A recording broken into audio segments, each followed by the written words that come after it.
was in Hawaii over Christmas break going skiing, among other things, and they're picking whatever they want to pick whenever they want to pick it, not whenever it gets warm enough to pick it, because they don't have the same level of seasons that we do.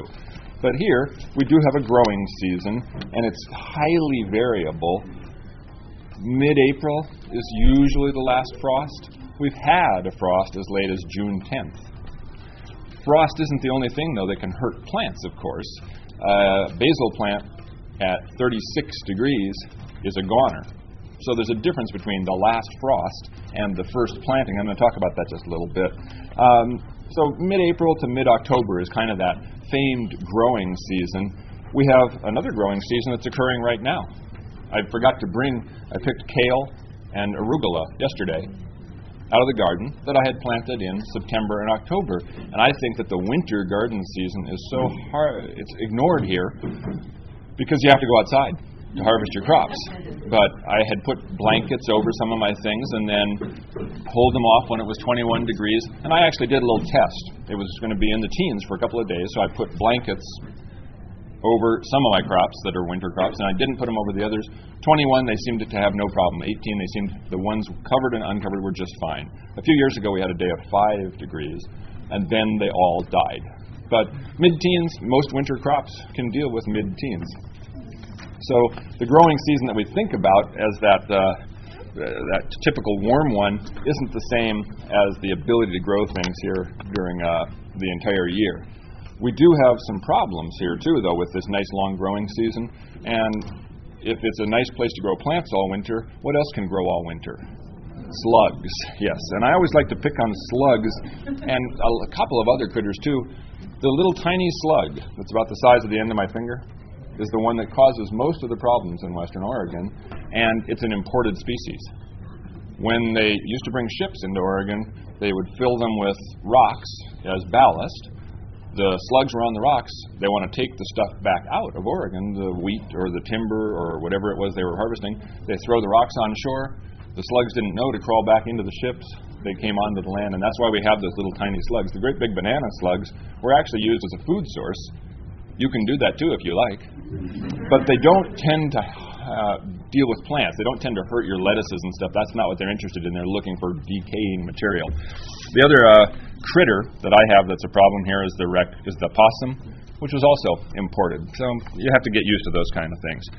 The big problem that we have in Western Oregon is that it rains a lot. And rain does a couple of different things to your garden. Number one, it makes it hard to get out into it. Number two, it tends to leach two things out of the soil. Number one, nitrogen, which is an important ingredient for plants. And number two, it turns our soil more acidic. So liming, if you want to write things down, see, liming is something that needs to be done to your garden about every 3 to 5 years. And I tried this joke the other day. The best way to put your lime on is to put your lime in a coconut and sprinkle it. I did this at a senior center the other day, and they all went, "What?" So this is from an old song, but I had the coconut showing. I couldn't resist saying it. So lime is something you should put on every 3 to 5 years, and I think maybe, how many people here have ever limed their garden? So the rest of you should have at some point, unless you're trying to grow only rhododendrons, azaleas, and blueberries, which like a more acidic soil. But that's a rarity, and I tend to focus on food plants because that's what I'm interested in, but many of these things also apply to ornamental plants, which we'll touch on a little bit. I'd say about a month from now. The good organic limes, like dolomite lime, take a while to break down and go into the soil, as opposed to a real water-soluble lime would take too long. Now, speaking of water-soluble, I mentioned that the moisture takes the nitrogen out and takes the lime out. The big mistakes that people make are trying to get nitrogen in too early. If you want nitrogen to be available in your soil, what you're trying to do is let that nitrogen be part of the soil life, as opposed to putting it on with your chemistry set. And so, as an organic gardener, you won't see me with Miracle-Gro in my hand. Now, if you do have a need to ever use a chemical fertilizer, you don't, have to use Miracle-Gro. and I'm not trying to slam them, it just happens to be a more expensive source of nitrogen, and this chemical fertilizer from Payless is the same basic product. If anything, it's maybe a little better because it stays in the soil a little longer. But the real hit on chemical nitrogen is that it's very water soluble, and extensions have changed their recommendations. We used to have a recommendation that you fertilize your lawn in November. The idea being it'll be ready for spring, right? Well, in November, if you fertilize your lawn with a chemical fertilizer that's very water soluble, it all gets dissolved during the winter rains. It doesn't get taken up by the plants, which need warmer weather to grow in general, and it goes down into the groundwater. And now we've discovered that people putting too much water-soluble nitrogen on their plants at the wrong times of year particularly has put nitrates into our groundwater. And you wouldn't have thought that we could do that just trying to get a better broccoli plant, but water-soluble nitrogen shouldn't go on your garden until the growing season when it's warm, May, maybe the middle of April, if you're going to use that kind of product. But what I really have found works much better, and it makes sense if you start thinking about how the soil works, is to use an organic nitrogen source. My favorites are cottonseed meal or feather meal. You can buy ground up kelp. That's a little more expensive. I tend to be a really cheap person, so I'm looking for the cheapest source of organic nitrogen that I can come up with. And the cheapest source is cottonseed meal or feather meal, kind of depending on the demand of other industries at that point. But if you put those on, even now or over the next month and a half, they'll start to degrade when the soil warms up, which is when your plants will start to grow, and so the nitrogen is available to the plants when the plants need it, as opposed to when you put it on instantly. And again, some of the chemical fertilizers aren't going to be doing a whole lot for you because they'll just go down through the soil. Another great way to put nitrogen on your soil that you've all made the mistake and didn't do yet. Oh, I'm sorry. Alfalfa? Just bales of alfalfa? Sure, bales of alfalfa. Almost anything organic is a good nitrogen source, and it'll be a little more expensive. Straw is not a good nitrogen source. All that's in the straw is cellulose. Cellulose doesn't have much nitrogen, but green materials like alfalfa do. Spoiled hay, as opposed to spoiled straw, hey, grab that stuff. That's great for your garden. Work it in there and put it on. Where are we going here? But the nitrogen you put on in an organic fashion, again, is part of the soil life, and it keeps being available when it's needed. So it's right in the middle of, the thing you should have done that you didn't do. Cover crops are a great way to do two different things for your garden. You have to plant these in September, August, or October.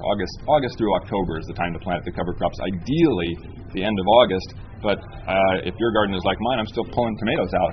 In August, I want to chop them all down to put in my alfalfa, and I wouldn't use alfalfa, but a cover crop that fixes nitrogen is a great thing to put in. And not only do you fix nitrogen, you also keep the soil from being compacted by the rains during the winter, and you get a huge amount of organic matter, which is really, really good for your soil. So fava beans are one that you can put in that will give you a harvestable crop, but not until about the middle of May. So you'll have to think, well, what do I want to put in that bed that I don't want to put in until the middle of May? So I've got fava beans in right now, where I'm going to put in my tomatoes and a second planting and a third planting of corn. Where I'm going to put lettuce in, I have crimson clover. That's my other favorite one. Not red clover. Red clover is a perennial, and if you put it in, you will forever have a red clover garden, which is not what you want. So crimson clover and fava beans are great cover crops. Vetch is another one that I've had some success with. The third or fourth you'll often hear recommended that I hate is annual ryegrass. So it's a grass that grows, and if you cut it down before it reseeds, it just adds a whole lot of nice organic matter, but you have to bust sod to get it out. So you'll see it recommended. I'm never going to plant annual ryegrass again. But those are things you should have done during the months of September and October. What can you do now to get your garden ready? The new thing that I've been doing for the last 5 years is called lasagna composting or sheet composting. And this is a simple thing that you could do this afternoon. You look at your garden, you find the weediest, most tangled, and difficult to get tilled part of the garden, and you put a layer of cardboard or a pretty good thick layer of newspaper down on top of that section. Then, this is the hard part, you try to come up with a whole bunch of kitchen scraps. Vegetable prunings, banana peels. You know, when you walk through the rest of this place, walk around with a bucket if you see somebody with an apple. Go, can I have that apple core, please? If you have a commercial type garden, you can get this material at stores. But stores, unfortunately, don't want to give it to you as an individual, because if somebody eats part of an apple that came from a store that they were going to throw out that would be great sheet compost material, and then they get sick, then they go back to this, and so this whole liability thing. But, you know, ask your neighbors.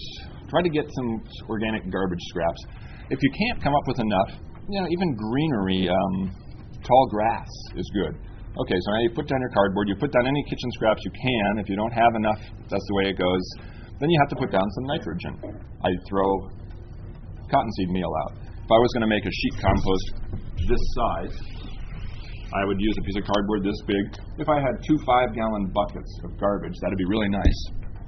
Spread them out on top of there. Then I throw my cottonseed meal out, maybe 4 cups on a place about this size. And then on top of that, I'm going to put about 6 to 8 inches of leaves. And then just wait. I'm not going to do a thing. In the spring, I'll do a sheet compost of that nature in April. And by the beginning of June, maybe I'll do that in March. And by the beginning of June, it's ready to plant. So 6 to 8 weeks. In the middle of summer, you can listen to that and hear the worms in there eating. In the middle of winter, it's just going to sit for maybe 6 weeks before it really starts to go, especially now, my ground is frozen. You know, we're not in the Midwest, but the ground is frozen. Good and hard still this morning. But that sheet compost is such an easy way to turn a weed patch into a vegetable patch. There's another way you can do this. Can I say bastard trenching in front of this many people? You take the sod, or the weeds, you dig them out 8 inches deep. You put them on the side of the bed. You dig the soil out another 8 inches deep. You put that in a different pile. You take the weeds, you put them back in the hole, upside down, weed head down. You take the soil that you dug over here, and you put it in. It takes forever. And all you've done is just expose the subsoil, which is full of weeds waiting to sprout. If you use the sheet compost method, you've got fertilizer on there. You've killed all the weeds, and you've made this great place to plant. So then, when you want to plant, what you're going to do in the spring is just dig a little hole right here. You'll have this nice soil with worms crawling all over the place. You put your tomato plant back in, cover it up. Now you've got it all mulched, fertilized. You're ready to go for the whole summer. You'll have to water. We'll talk about watering in a second.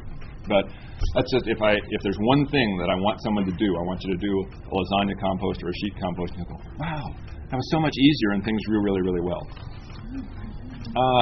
Planting time. A lot of your garden won't work real well with a sheet compost. I want to plant lettuce seeds, right? I need soil. I'll prepare a bed that way and turn it over, but what I do in my garden is I'll make 4 or 5 different sheet composts each year, and I'll kind of rotate around. But my lettuce I want ready to put into soil. But talking about planting time, is there anything we could plant now? People always say, oh, you can plant peas on President's Day or whatever, and I just felt stupid trying to chip a hole in the soil. I'm a master gardener, and some of my master gardener friends go, oh yeah, I've put my peas in January, and they're always doing great by February. My experience has been the peas I put in January and the peas I put in February and the peas I put in March are all the same height by the time I get to April, except that I have some happy slugs near the peas that I put in January and February. Just so I don't forget, slugs, new product, Sluggo, iron phosphate. If you haven't heard of this one, it's a really great way to kill slugs that doesn't hurt animals or pets or wildlife. A bird, they're not sure what they're picking up, but Sluggo is made of iron phosphate, and when it decomposes, it turns into fertilizer. So it's good stuff. It's not cheap, but used judiciously. I bought a 25-pound bag for, I think it cost me $25, and I believe this is the 5th year. It took me 5 years. So $5 a year to control slugs. That's not a bad price, is it? Sluggo will decompose when it's raining. And what Sluggo does, as with all its slugs, Sluggo makes the slugs sick. So if I have a slug problem, I put Sluggo on. I don't put it on every day or anything of that sort, but certain times when I put those broccoli plants out over spring break, bing, bing, bing, sluggo goes out around them because I know the slugs are waiting for it. So when I have a problem, I put a little bit out. If you want to save your slug bait, and you do use what's called a deadline, I don't use deadline because, again, it's not good for plants or not good for animals. But if you're going to, slugs like to hide under boards, right? Put a couple of drops of your deadline down, put a board on top of it. Now the slugs are going to go right where the poison is. And you can do the same thing with the sluggo, but it works better broadcast around. But so if you're going to use a deadline, you put the board there. Not only does it get the slugs where they're going to hide anyway, it keeps that deadline from being rained on, and so it makes it last a lot longer. And again, while I'm an organic gardener, I know a lot of folks will use different methods, and I think that's perfectly legitimate, but if we can make people use the more chemical-oriented methods in the best possible way, then we've got less chemistry out into the garden. So peas went in early, and they sat there. Other things, the point I was going to make here was that a lot of people go, it's time to plant my garden, it's May 1st, or it's Memorial Day. You don't want to plant your whole garden in one day. You want to put the things in the spring that need spring weather. So lettuce starts to go in February. Middle of February, I'll start to put in lettuce, arugula, kale, all the different greens that can deal with the cold weather. I plant almost exclusively that type of thing from seed. So let's say I put stuff in February, it comes up, we do get a hard frost, or the slugs come out and I don't really get them. I may have lost almost 15 cents worth of seeds. It's not a huge loss to put something in and then have it go down. You've got your bed all ready. Okay, I'll try it again in March. If you buy plants, it's a little more discouraging to have them all be eaten up after you've planted them. But I'm a real supporter of planting things from seeds.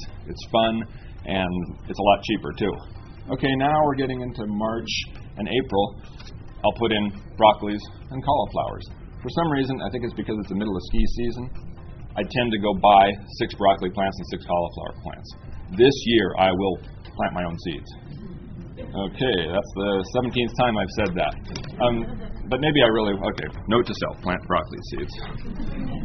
It's a lot of fun to plant seeds, too. If you have little packets left over from the previous year, try planting some seeds. The piece of the seed planting puzzle that confounds people, though, is what do plants need to grow besides soil and water? Light. And the light that they get in the windowsill for about 20 minutes behind that tree is not sufficient for them to grow into a healthy plant. And so you get these long, skinny plants that look kind of like I do. They're not going to do well. You need them to be in a light space. So you either have to have the really, really super window, or you have to buy a light, or you have to have a greenhouse. And that's why the greenhouse plants do so much better. So starting them in the windowsill, that's going to be tough. Okay, we've got our March and April things in. In May, maybe even late April, depending on the weather, I'll put in my first crop of corn. Corn is something that matures in a fairly narrow window and needs to be planted over and over and over. If you have a space that's 12 feet by 15 feet and you're going to plant corn in that space, do it in 4 different plantings. Don't plant all your corn in one day, or you'll have 600 ears of corn in a 1-week period. The number of people who do this surprises me. So just face facts. We're going to do a little bit. I've got my sheet compost ready. I'm going to wait until the end of July is when I planted my last corn last year. And for the first time, I've tried to do this for 25 years. We had corn for Thanksgiving dinner that came out of the garden. And I had to pick it a week before Thanksgiving because between Thanksgiving and the day and the harvest time, it got down to 17 degrees. And corn won't do well with 17, but we had corn for Thanksgiving dinner. That's about as late as you're going to get it. But planting in succession is real important. Same thing with lettuce. If you plant all your lettuce in March and April, you're going to have a ton of lettuce in May and June, and none in July, August, September, October, November, December. When I get a wet, cool day, and this can happen even in Oregon, in June, I go out and I plant some more lettuce. And that lettuce will be ready in August and September. So trying to keep those crops going. Certain things you want to wait until the middle of May or June. Basil, melons, most of the squash, anything that says warm, friable soil, you want to wait as long as you can. The weather I mentioned is a problem here. Weather modification is something I'm really into. Different ways to modify the weather in your garden only. Number one problem we have here, and I think this is the biggest mistake people make if you have the wrong kind of soil, is turning your soil over too early. Does anybody here have clay soil? Well, that's pretty good. I only got 5 hands, because normally, when I tell people my topsoil is about up to here, I can dig a hole 5 feet deep, and I have black soil for 5 feet. And they go, well, no wonder you can grow stuff. It's kind of irrelevant what you throw on that soil. But especially if you have clay soil, if you turn it over too soon, you can make bricks and pots out of it, but you're not going to be able to plant very well. Now, clay is a good soil if you don't try to get into it too early. People sometimes say, I have clay, I can never grow anything. Clay holds water really, really well. Clay holds nutrients really, really well, but it shouldn't be worked too early, and you're just going to have a later garden. Or you're going to do some modification of not only the weather. As long as we're talking about soil, let's modify the soil first. A raised bed does 2 things for you. Number one, it gives you better drainage earlier in the season. Well, it does 3 things. Number 2, it allows the soil to heat up a little earlier because you've got heat coming in from the sides. And number 3, especially if you have a kind of a clay soil, it allows you to have a more friable early soil that you can put your lettuces and that sort of thing in and get a crop a little bit earlier. And number 4, this edge of my raised bed really does a nice job from keeping creeping type weeds from coming in. The other thing that I've learned that maybe is a little out of order, put an edge on your garden and you will not have as many weeds coming in. You don't realize how many of those are rhizomal weeds. They send out a little shoot. The shoot touches the ground, puts down some roots. Now you have a plant in your garden. It didn't sprout from a seed. You pulled up all the little seedlings, but the rhizomes will continue to spread, and an edge really can do a lot for you. And some of these rhizomes, of course, come underground, too. So an edge on your garden, old fence boards, anything you can find is a really nice way to keep weeds from coming in so much. While I'm on the subject of raised beds, another way to help cut down on weeds is to plant in a bed fashion. A lot of people want to plant a row of carrots, then leave a place to walk in between. Put another row of carrots, leave a place to walk in between. If you fill this whole section with carrots, the carrots choke out the weeds given time, and you don't have to weed so much. Make your bed wide enough that you can reach in. I have beds that are 6 feet wide because I can reach in a long way from the side. I can tell where my wife hasn't harvested, right down the middle. She can't reach into the middle there. But mixing plants in your raised beds is another good way to keep the weeds down. So I'll plant beets and carrots together, or lettuce and beets. The lettuce comes up and starts overwhelming the weeds, because lettuce really is just a weed, and it starts overwhelming the beets. But as I harvest the lettuce out, there's the beets waiting for their chance to get some light, and boom, up they come. And if you go into my yard during the summer, you'll see these kind of a big batch of beets and a big batch of carrots, in the same way that corn is planted in a block. You don't plant a row of corn and then a row to walk in between. Everybody knows you plant corn in a block, but for some reason vegetables tend to get planted in a little skinny line with a whole bunch of dirt in between. So that's a good way to keep weeds down. Back to modifying the weather. We raised our beds what's called a cloche. It's a real thin layer of remay, and you can get it, the cheapest place to get it, on the garden hotline I have to say 3 places. So you can get remay at Down to Earth, the Earth Down store. The only place I can think of you can get remay is Down to Earth. But it's very inexpensive. It's like $1 a foot. And if you put it over your bed, it raises the temperature about 10 degrees. That may not seem like a whole lot, but 50-degree lettuce is a lot happier than 40-degree lettuce. If you put the remay down properly around the edges, it also keeps out the number 1 pest in my garden. Know what's going to happen here next? We can't do this in public, but kitties come in and they dig in your garden, and they're not trying to kill the seedlings, but you've got this beautiful little area of soil, right? That's not a raised bed. It's the largest litter box I've ever seen, right? Well, you laugh now. You should see me chasing cats around. It's not a pretty sight. But the cloche over that will help a lot. The other thing that can help with cats is bird netting.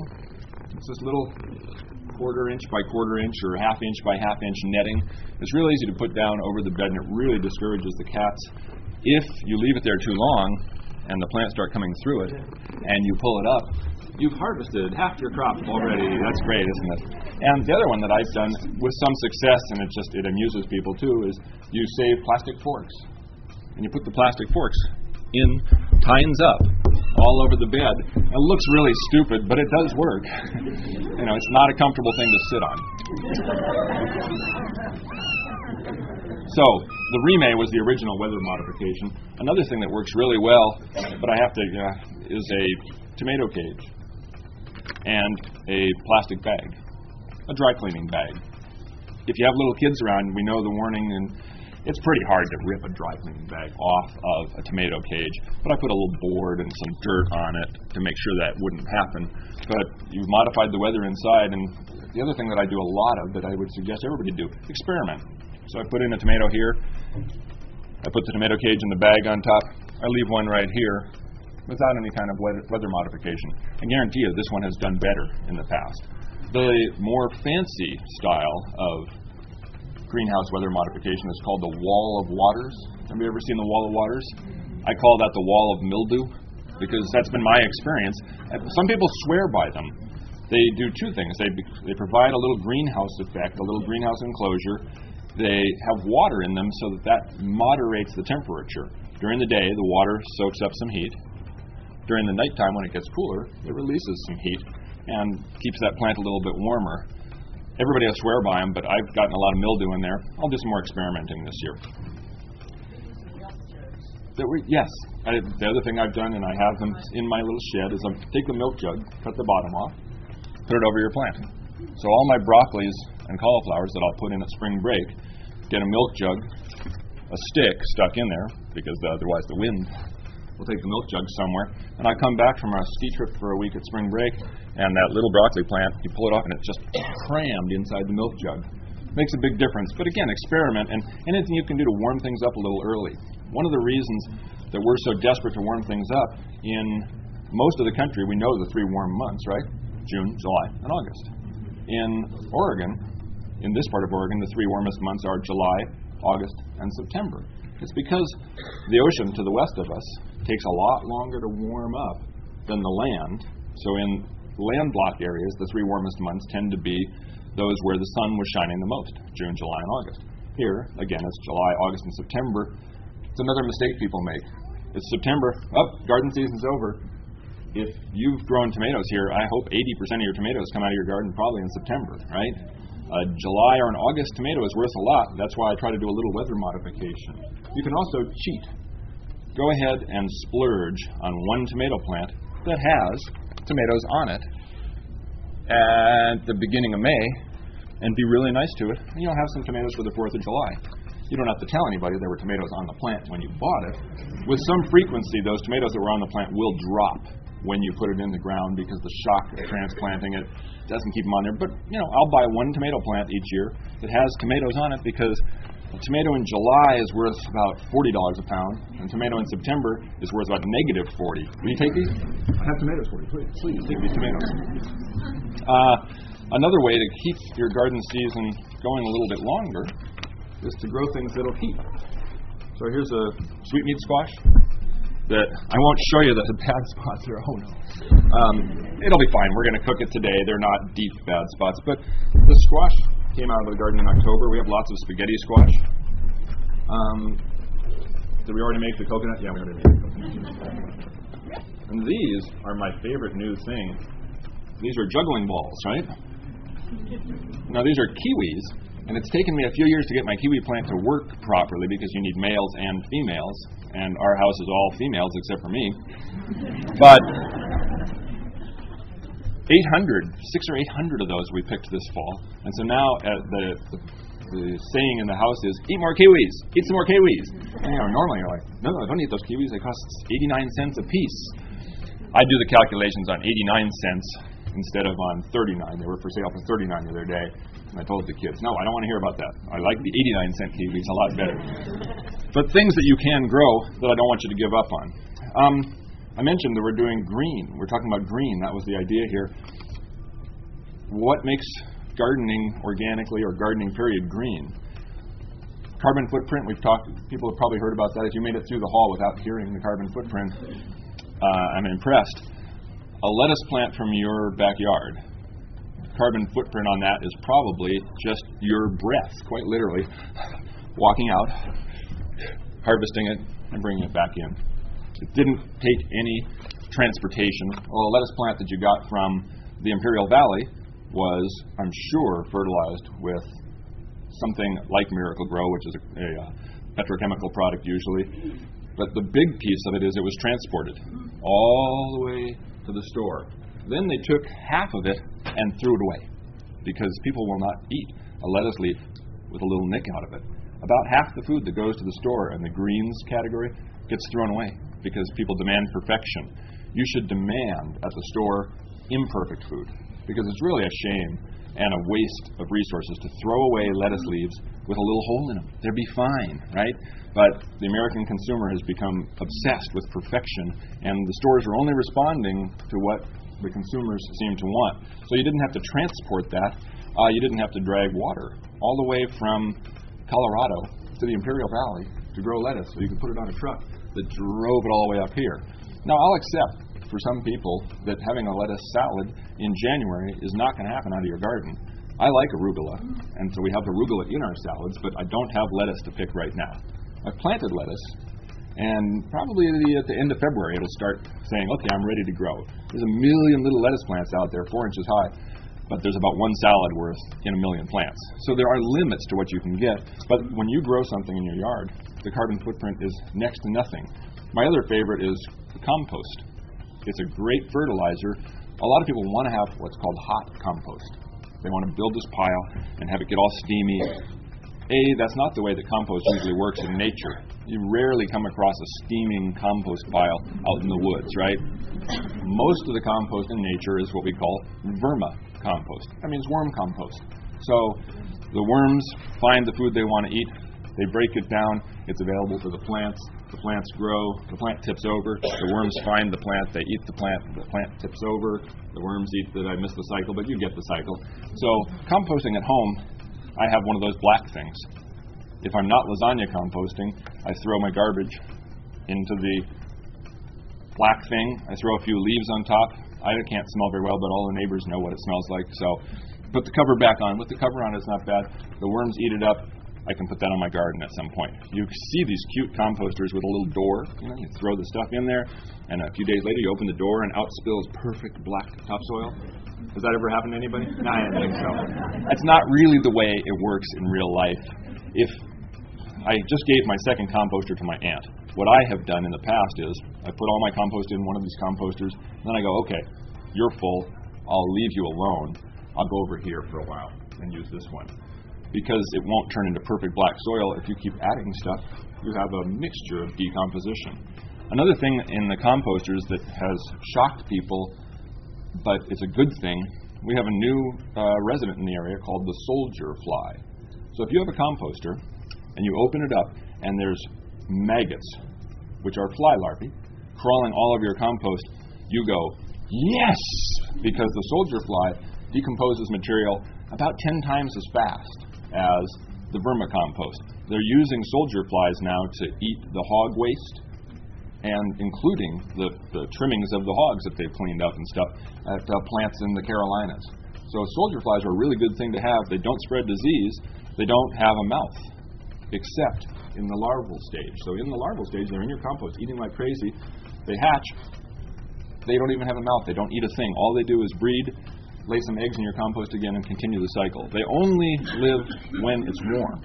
So if you have your black composter in a warm place, in the summer especially, you'll get these soldier flies in there. You should not be worried. You should be happy. When I have soldier flies in there during the summer, it goes down 3 or 4 inches at a time. And again, you literally can. You can hear them eating. It'd be like a pretty spooky movie to stick your hand in there and do that. They're scary looking. They're scary looking, but they're a wonderful, wonderful thing. So the reason that we're composting is because if you throw your garbage in the garbage can, it goes to the dump. where it decomposes anaerobically and produces methane, which happens to be, I think it's 10 times more potent of a greenhouse gas than CO2. The dump is now making an effort to capture the methane, and they generate electricity. But the way they capture the methane is they put a big plastic sheet over the dump, and they let it come. They put a little pipe here and a pipe there. They're capturing maybe a third of the methane. That's good. That's better than nothing. But there's been a talk like we should use this dump as a new methane source. No, we shouldn't use the dump as a methane source. We're not very efficient at it. If you don't want to have a composter and you live in an apartment, I would highly recommend you get a worm bin. It's not as complicated as it looks. The Extension Service has great plans for a nice, easy, cheap worm bin. But the black thing is a lot easier. Just dump your stuff out there.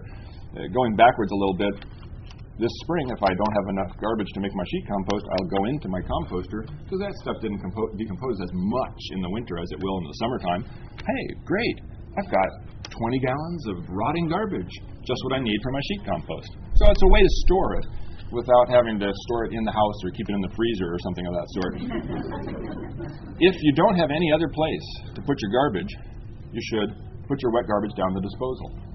Because when it goes down the disposal, it goes to the sewage treatment plant, where bacteria that are trained to eat waste eat not only the waste that normally goes down the sewer pipe, but all the vegetable waste that goes in there too. And I've talked to the people at the sewage treatment plant. They say, no problem.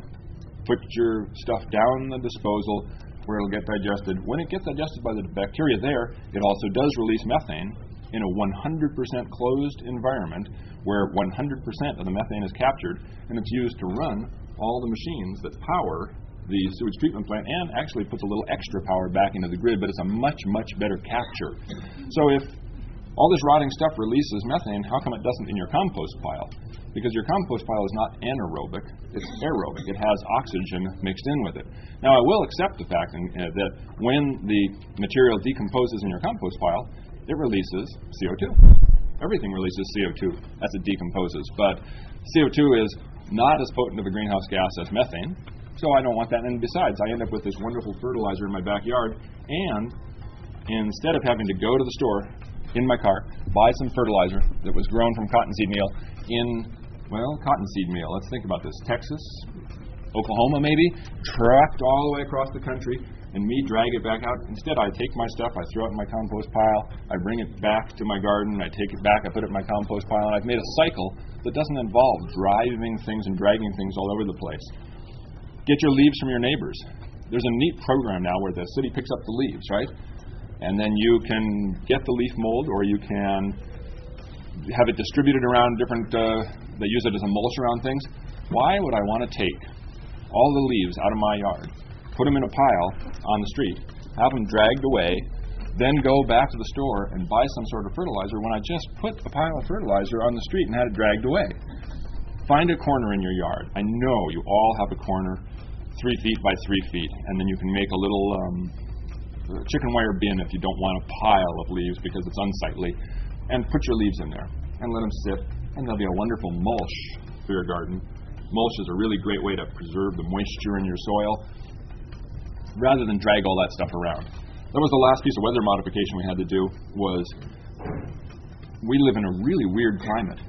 Most of the world where they grow things, it rains more in the summer than it does in the winter. There's this very little narrow band on the west coast of a couple of continents called the Mediterranean climate where it rains more in the winter than the summer. We take this as normal because that's the way it works here, right? But most places in the Midwest, they don't have to irrigate because it rains in the summer. Here we have to irrigate. If you're going to irrigate, you must use drip irrigation. Has anybody here ever set up a drip irrigation system? It's not complicated, it's not expensive, and it puts the water on the tomato plant where you want it, instead of on the weeds around the tomato plant where you don't want it. Irrigation is a good way to grow things because it keeps the leaves from getting wet and cuts down on pests. So irrigating the soil where you don't need to is a waste of water, and B, makes all sorts of problems for you. If you're watering in between all the tomato plants, the pathways are full of weeds. If you don't water the pathways in Oregon in the summer, it's pretty dry. The weeds won't grow. So drip irrigation and mulch will cut way down on the amount of moisture you need to put into your soil. How do I know how much to drip irrigate? A lot less than you think, but the only way to really know what's going on because it's different with everybody's soil. So go in there and dig up the soil a little bit. You'll find almost inevitably you've watered more than you need to. So sample the soil. That's the way to figure out how much to irrigate. There's a cool thing that EWEB does, the evapotranspiration. What do we call it now? The green grass gauge, that's right. And it tells you how much water to put on your grass. Personally, I don't water my grass. In Oregon, it'll come back. But you have neighborhoods where the yellow look isn't what people want to see. And that's okay, too. But don't overwater your grass. Put out little containers to see how much water you're putting down. We moved to a new building with the TV station a couple of years ago, and so I was monitoring how much water we were putting down. 6 inches, not per month, 6 inches per week. And it took me a long time to get the landscapers to cut down on the amount of water. The other thing that landscapers do, and you might think about this for your own home or if you have a landscape, is they turn the water on May 1st, and they turn the water off on October 15th. Well, they'll set the sprinklers, and you might mention this to your employers too, because businesses are really wasters of water. The amount of water you need in June, July, and August, maybe that is the 1.5 inches a week they're putting down. But the amount of water you needed in May, September, and October was a quarter of that. But the tendency is we set the sprinkler, and that's how much it goes. So be the one who sets a tuna can out on the lawn at work, and then you come back, and you can mention to the boss how much money they'll save. Oh, you are the boss. You can save a lot of money by not watering so much. I think that's it for just actual garden talk. Anybody have a question? Because usually a question or two comes up. Yes? If you have a line in here and you do the sheet composting, and let's say you want to line it in about a month or so, is that... Oh, I'd put my lime right in with my sheet compost. Yes. And if you look at the bag of lime, it'll tell you 3 pounds per 20 square feet or something of that sort. It doesn't have to be precise, but I put it right with the sheet compost. Yes, coffee grounds are a great source of fertilizer in general, and they're a great thing to use in a sheet compost, exactly. A lot of the coffee places give away their coffee grounds. They're looking to get rid of it. It's been a nice new system where we don't have to throw that stuff away. You should throw it in a garbage can. I use the milk jugs over my corn, too. And so when They come up and they'll go through the top. Exactly. So the little milk jug thing. Any little greenhouse you can do. Hey, that's a great idea. We could play earliest corn. I seem to be into latest corn. When's your earliest eating corn? You know, the old saying, 4th of July, knee high. I had it about 3 feet with the 4 feet. Right. Just black plastic has become a real popular and common mulch. Right. So I would say black plastic as a temporary measure. It's such an unnatural layer, if you think about it, that it wouldn't be normal to have plastic on a real garden soil. So I don't like the idea of plastic with holes in it and planting. But to warm up the compost pile, the other thing that I would consider using plastic for is, let's say we're in a La Nina winter. Oh, we are. What do you know? In April, I might put plastic down on a 10 by 10 section to let it warm the soil up a little bit and just keep that next 6 inches of rain off for a month. Then when I take the plastic off on the 1st of May, or maybe I'm going to go to March toward April, I'll have some soil that's a little drier. It'll still drain under the plastic, but this is going to be one of those seasons where we go, 4th of July, time to plant your lettuce. Yeah, because it's just been such a wet, cold winter. So I might use it for that, but yeah, not as a general. Yes? Do you have compost for yourself and to help out the environment or your place at work? You could be the person to volunteer to take a bucket to your place of work if there's kitchen or people have lunch there. Just educate them to not use dairy meat, not throw away dairy meat in there. You can get a 5-gallon bucket. Right. So you heard what she said. Be the compost collector at your workplace. It helps solve this problem of where am I going to get enough stuff to sheet compost? They think you're doing them a favor. They're doing you a favor. So I have 2 little green things out at work, one in the lunchroom and one in the newsroom. The one in the newsroom, if any odor comes from it at all, somebody takes it away and hides it. So because I don't have a very good sense of smell, I really should do it every day. Okay, on John's list. Another question or suggestion? Because you guys know a lot of garden stuff.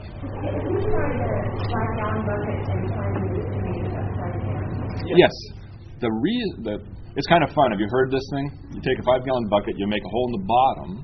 Ideally, you use a dark bucket, not a white bucket. And the tomato actually grows as a vine in the jungle. So the tomato is hanging out at the bottom, and you'll get tomatoes a little earlier. The two reasons that I've seen that people do this are, A, it's cute, right? You got a tomato plant hanging upside down. You will get tomatoes a little earlier, and the people who have showed me this numerous times are often mobile home residents. They don't have a space to have a garden, but they have these tomato buckets hanging from the eaves of their house, and it's beautiful, and they get some tomatoes from it. So it works. If I want volume tomatoes, I'm not growing them in upside-down buckets. I'm growing them in the ground. But it's a neat thing. Water to put on those. I tried that last year, and I had terrible fun. Is it moist soil? Way more things get overwatered than underwatered.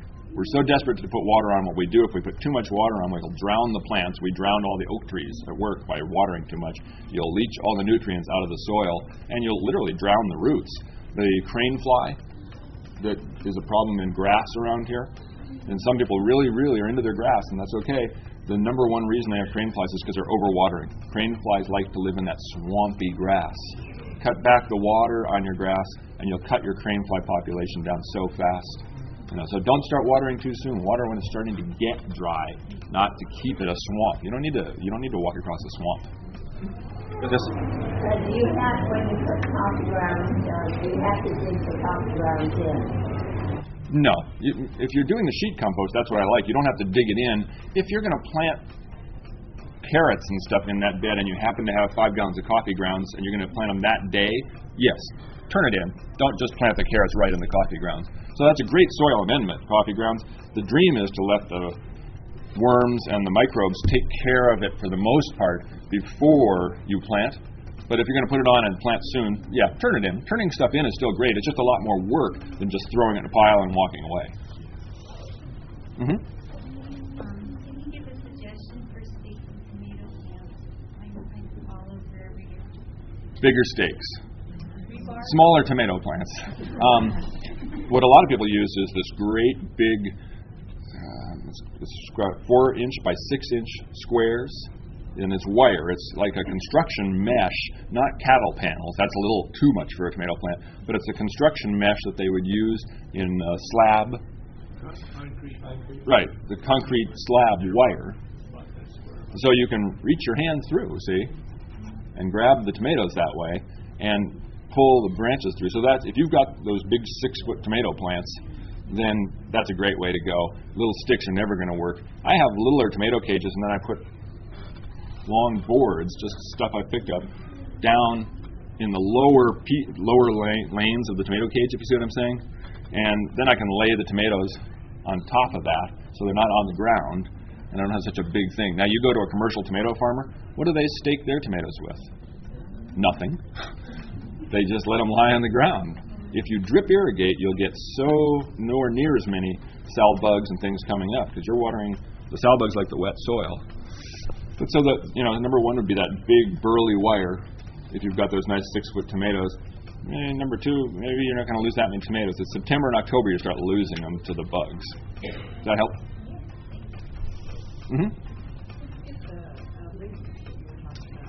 Well, I get them from my neighbors, but when the fall time is coming, the city will bring you leaves for free. Oh, really? Absolutely free. I did a fun story called Miracle Leaves earlier this year. It's a miracle that people are throwing them away and that you can get them for free, and they're such a good fertilizer and soil conditioner, et cetera, et cetera. So you have to take the dump truck load off? Yeah, but you can give them for Christmas gifts. But in all seriousness, split it. A lot of people do the community-supported agriculture, for example, and they find it's too much. Split it with your neighbors.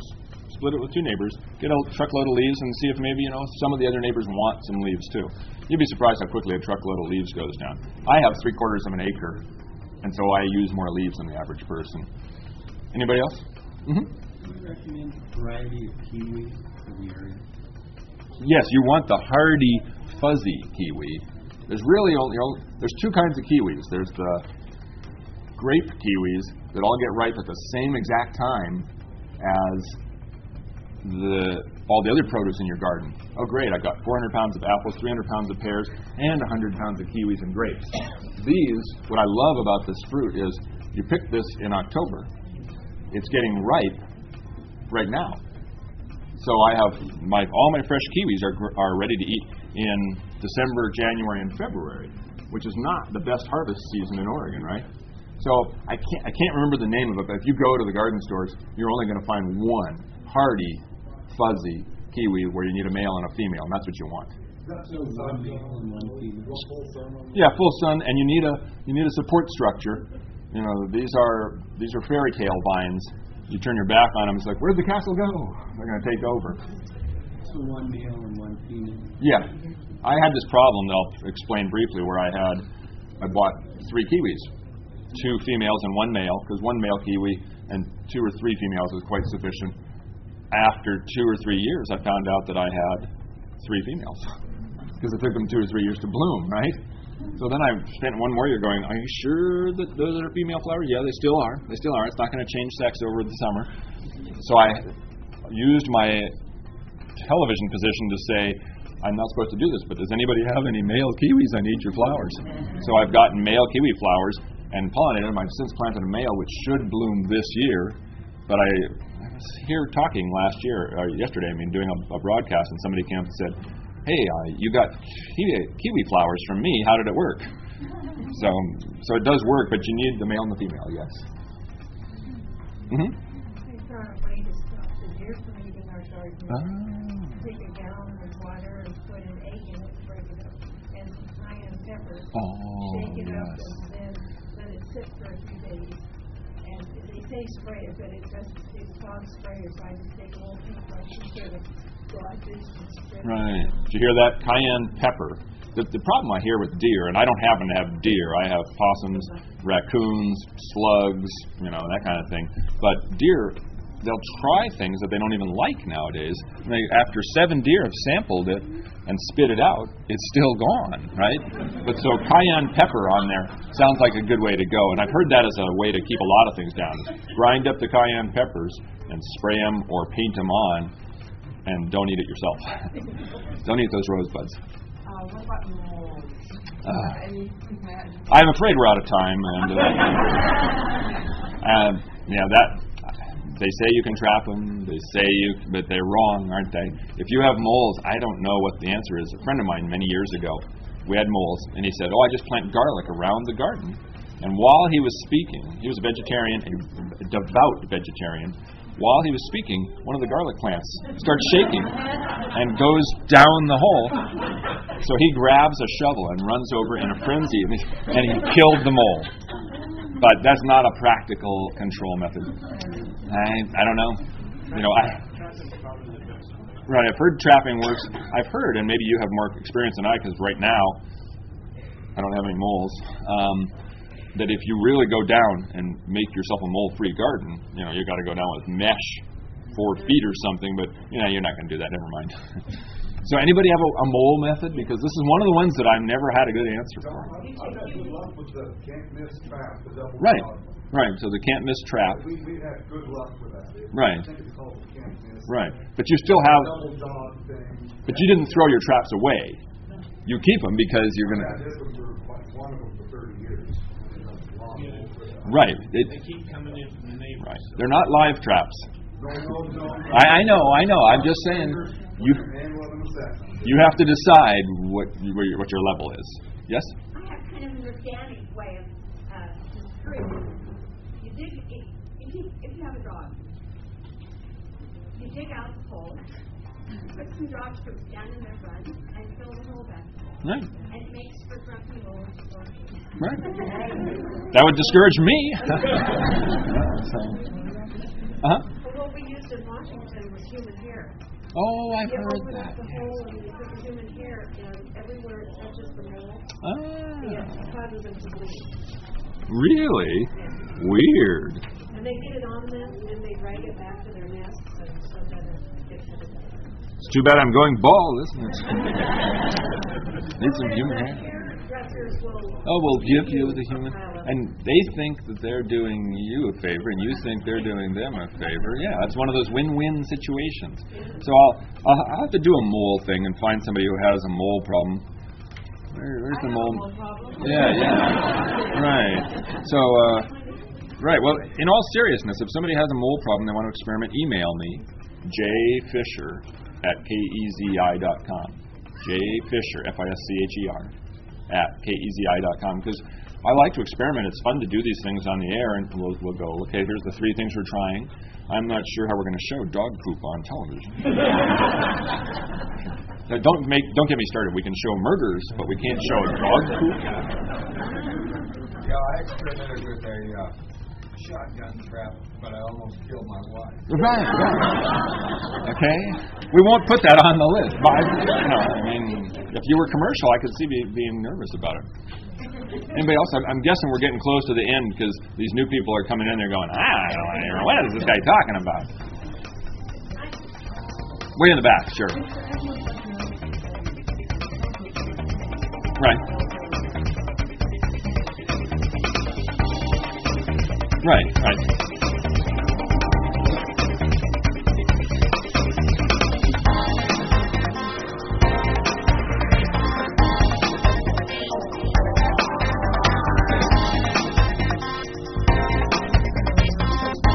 The real leaf people have 5 bins for their leaves, and they take the 5th year leaves and they work those into the soil where they've largely decomposed. It's okay to put some leaves in your bed, but if I have 8 inches of leaves there and I try to turn them in, they haven't decomposed enough yet. 2, and in Oregon, I think in Oregon 3 would work, but this year's this October's leaves on this year's garden turned in, you can't probably plant that till May or June. But if you try to do that and then plant it in the 1st of March, those leaves will not be gone sufficiently. I didn't want to say that because I assume you're using a hand to mow.